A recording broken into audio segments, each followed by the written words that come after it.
When it comes to the kart racing genre, there is only one king, and that's without a doubt Mario Kart. So how can we improve on the best? Today we look at some design choices in Sonic and All-Star Racing Transformed to help give it that edge. Hello, I'm Kados, and this is Critique Hit.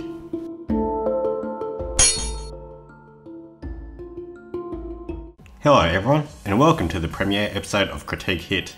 Critique Hit is a show where we take a few design elements from a game and analyse them to find out why they may have been chosen, the effect it has on the game as a whole, and in some cases, their alternatives. Today we'll be looking at Sonic and All-Star Racing Transformed, which was developed by Sumo Digital and published by Sega. It first came out in 2012 and is available on a huge number of platforms: PS3, Xbox 360, Wii U, 3DS, PlayStation Vita, PC, Android and iOS. Please note that there are some differences between the various platform versions, however we won't be going into that today, and overall it won't have an effect on this discussion. The version used in this video is the Xbox 360 one. Sonic and All-Stars Racing Transformed is a kart racing game featuring a number of notable Sega characters, ranging from Sonic the Hedgehog to Alex the Kid to Ooh-La-La from Space Channel 5, and even includes some guest characters such as Wreck-It Ralph and real-time auto racing driver Danica Patrick. In it, you compete in a variety of races and battles across a variety of Sega-themed tracks and arenas. The most obvious part of the game that differentiates it from Mario Kart is the transformed bit. See, it's even in the title of the game. It's that important. Where over the course of some tracks, your vehicle will change between the typical kart, a flying version, and a boat type. However, we won't be talking about that today. In fact, we will not be discussing changes or improvements between the original Sonic and Sega All-Stars Racing and Racing Transformed.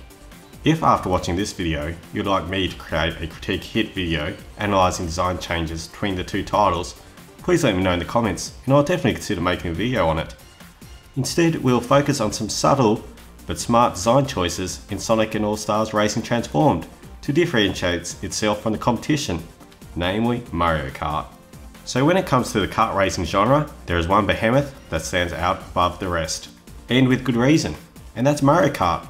Since the first one in the series back on the SNES, the Mario Kart series has been setting the bar for the kart racing genre.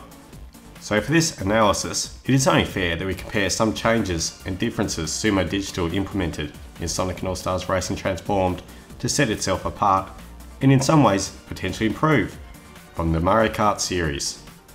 Please note, we'll be comparing this mostly to Mario Kart 8. Now yes, Racing Transformed came out about a year and a half prior, so I can't factor that in, but the comparisons in this video would basically apply to any Mario Kart game. Let's begin with the pickups, a staple of the kart racing genre. In fact, we'll go in depth and do a comparison of two main items between the two series. Let's look at Mario Kart 8's spiny shell, or as it is commonly known as the blue shell, or if you're in the first place and someone uses it on you, then whatever swear word first comes to mind. For those that don't know what it does, the most modern iteration has it as a blue shell that homes in on the person in first place, whereupon meeting said person, it slams down, creating a fairly wide explosion, causing anyone caught in it to be spun out. Mega annoying if you're winning the race. There are counterplay options to prevent being hit by the spiny shell, such as letting an opponent overtake, or relying on items randomly picked up, such as the recently added Super Horn. However, these fundamentally rely on luck, or are counterintuitive in a racing game.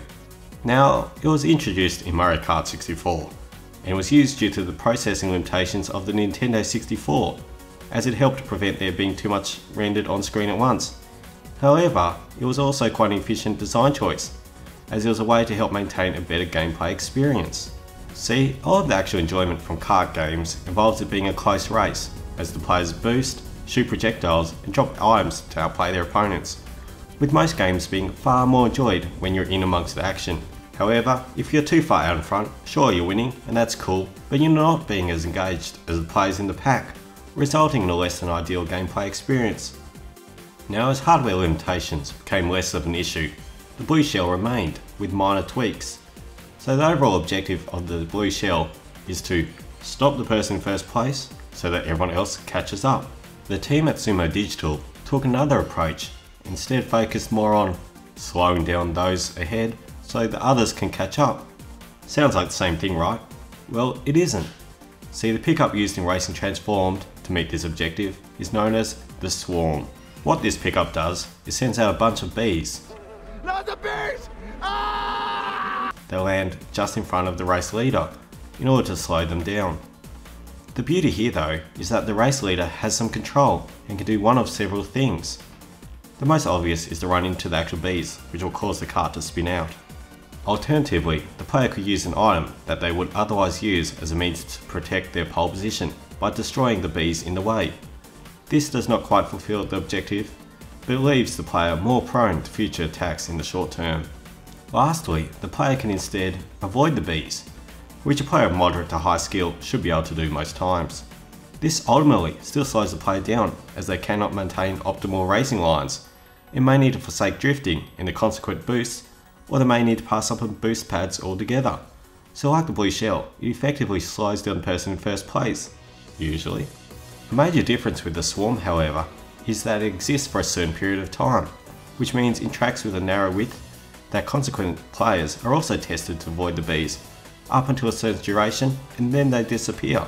Rather than in Mario Kart, where the blue spiny shell focuses on the player in first and only impacts them, as well as those in a very close proximity, this does a much better job, in my opinion, in slowing down the overall leading pack and making the game fulfill the goal much better of keeping players grouped together, but it still gives the players a sense of control over the end result.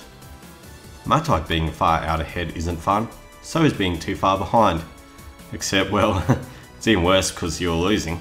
So let's take an item on the other end of the spectrum. In the case of Mario Kart, it is Bullet Bill, which was first introduced in Mario Kart DS, while Sonic in AllStars Racing Transformed has All-Star mode. The purpose of these is to simply help those who have fallen behind to catch back up. In Mario Kart 8, when Bullet Bill is activated, the player turns into a Bullet Bill and gets a temporary speed boost, invincibility, and autopilot is turned on for a short duration, depending on how far behind the player is. The main point here is that the player loses control and takes little skill to use the pickup. Simply press the button. Some may see this as being a good thing though, as it gives the player a short break, which may allow them to compose themselves. Instead, with All-Star mode in Sonic and AllStars Racing Transformed, the character gets the speed boost by turning into plane mode, getting invincibility, essentially the same as the Bullet Bill, but the player actually remains in control, and depending on the character chosen, can activate various attacks, so it makes it easier for the player to catch up, but it doesn't completely void them of skill like the Bullet Bill in Mario Kart 8.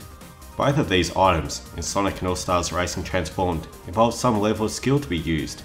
In the case of the Swarm, the skill is required by the player, or players out in front, whereas for the All-Star mode, there is some skill to maximise its potential by that player, unlike the equivalents in Mario Kart where it is simply pressing a button. So in my opinion, both of these items in Sonic and AllStars Racing Transformed are improvements on their Mario Kart counterparts. Actually, on the whole, the pickup items seem to be much more skill oriented in Sonic and AllStars Racing Transformed than Mario Kart 8. They seem to require more aiming overall, and there are none that affect all other players, like Mario Kart 8's Blooper or Lightning. However, and I want to make this point quite clear, it is not fair to directly compare the two different set of pickups. If we did, it would be like saying a sword with plus 10 strength from one game is better than a sword with plus 5 strength from a different game. We really need to consider the game environment to which they are set in.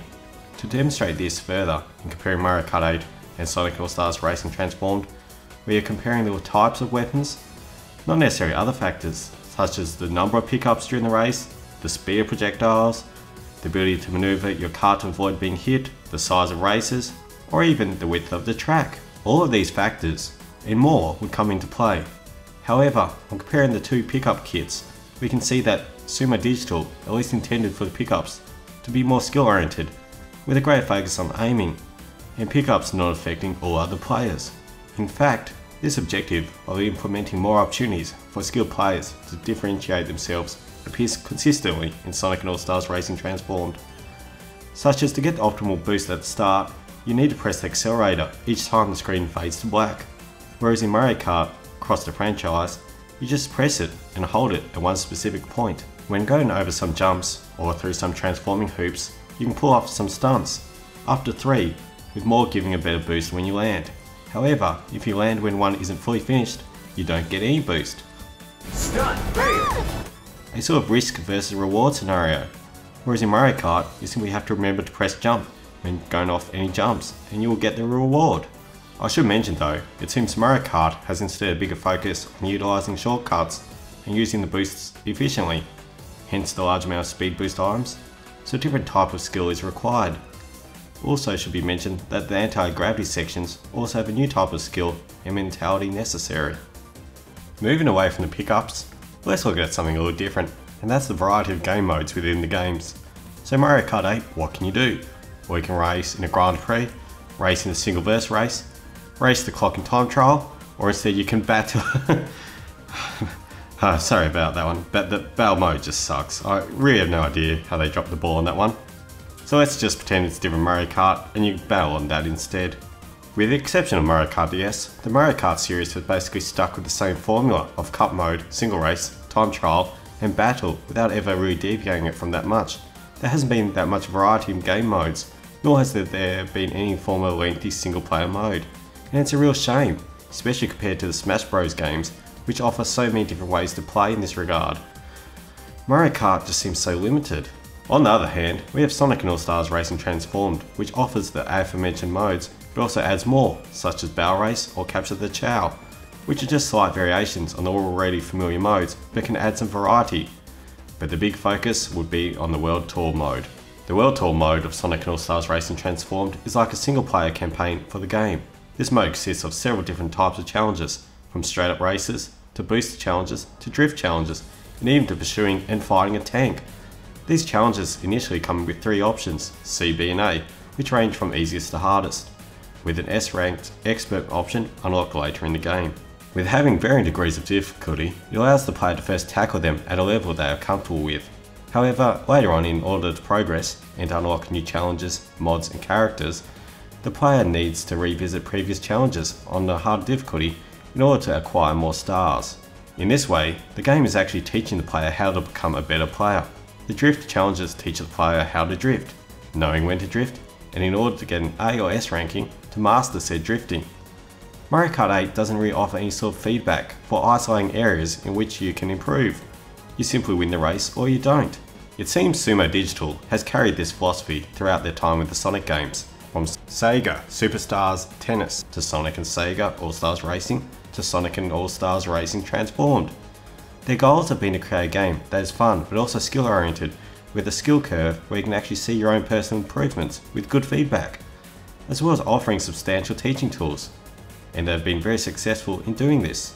So with allowing different skill techniques and by implementing more variety within the game, Sumo Digital have made a fantastic game that, while it doesn't radically change the kart racing genre, offers some definite improvements and used spins on genre staples, as well as differentiating itself from Mario Kart to appeal to a different subset of players.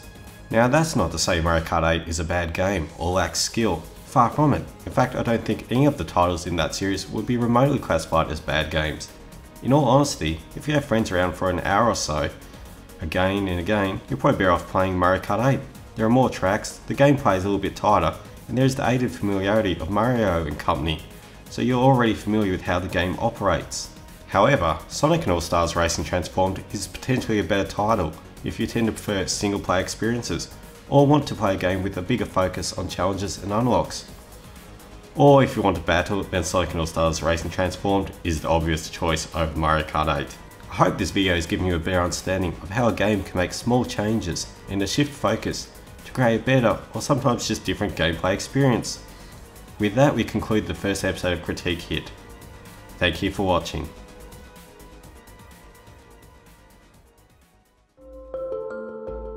Hey everyone, if you enjoyed this, be sure to leave a like, and to see future Game Mage videos, please subscribe to the channel. If you'd like to see a comparison between Sonic and AllStars Racing Transformed and Sonic and Sega AllStars Racing, let me know in the comments, or alternatively any other games you think may invoke a good discussion. Anyway, the next Critique Hit will be on PlayStation All-Stars Battle Royale, which, unlike Sonic and AllStars Racing Transformed, had a core philosophy, which unfortunately led to some poor design decisions. I'm sorry, PlayStation fanboys. Anyway, this is Kados logging out.